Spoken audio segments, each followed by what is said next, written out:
resaka lalàna ny tena olana zay zany tonga dia miantso andreo solombavam-bahoaka mba hanao lalàna avy hatrany farak'izay aingana mahakasika an'ity fananantany ity satria tsy voaja mihitsy ny zoan'ny mpanajary eo anatin'ny resaka ady-tany eto amintsika nefa mbola niainga foana ny zava-nisy hatrany amin'ny fanjanahantany ka hatrikehitriny dia le hoe silam-pangady sy fampitokisana ny aina amin'ny malagasy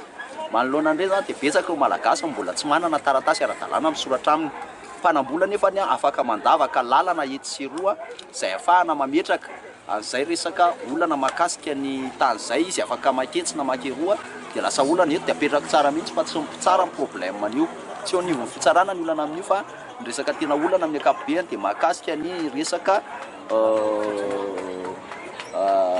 lalàna mipetraka mihitsiny ohatra zao raha isitsika le ordonnance 28 ordonnance fa 28 amin'ny 60-146 tamin'ny 3 octobre 1960 mamia lalana amin'ny prescription acquisitive dia raha ohatra ka voakitika ny certificat d'éducation juridique iny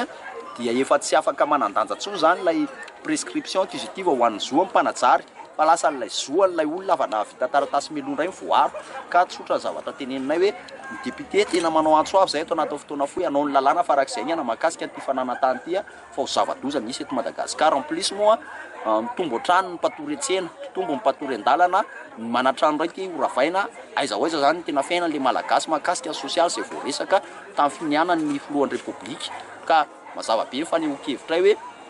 aoka re tompoko ao jerena amin'izay ny tena zoan'ilay vahoaka malagasy zoan'ny mpanajary fa tsy ho atao resaka ambony latabatra fotsiny ity resaka ity